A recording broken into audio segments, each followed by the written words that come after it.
look at this. 2 years ago, Mississippi State won the national championship. Right now, their ERA in league play is 15. They've lost 17 straight games in this league dating back to last year. On the other end, you got South Carolina, maybe their surprise team in the league, maybe their surprise team in the country to some with what they're doing. They've got the most wins in the nation at 23-2.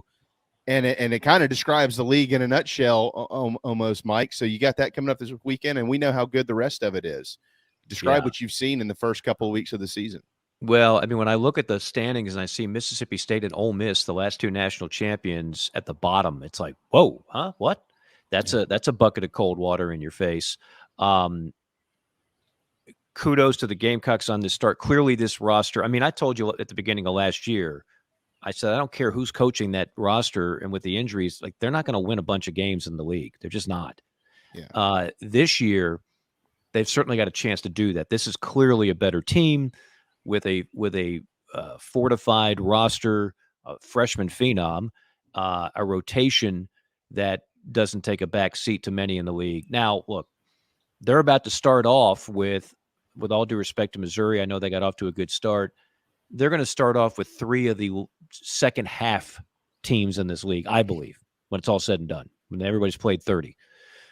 I think, if I'm not mistaken, LSU is after that. Gamecocks host number 1 LSU. I want to really start gauging once they get into that part of the schedule. Who's after LSU?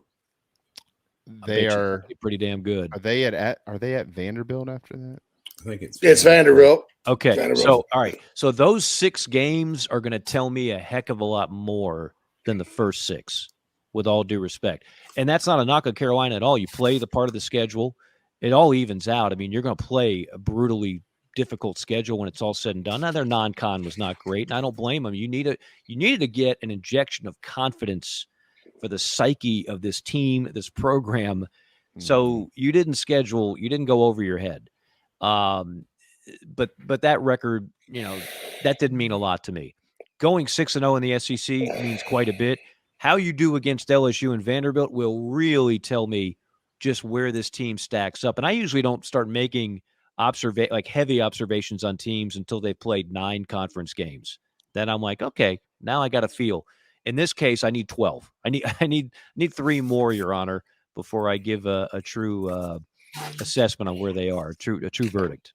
Yeah, Gamecocks LSU at Vandy for 3, and then Florida, the Gators, who are 3rd in the country. Yeah, okay.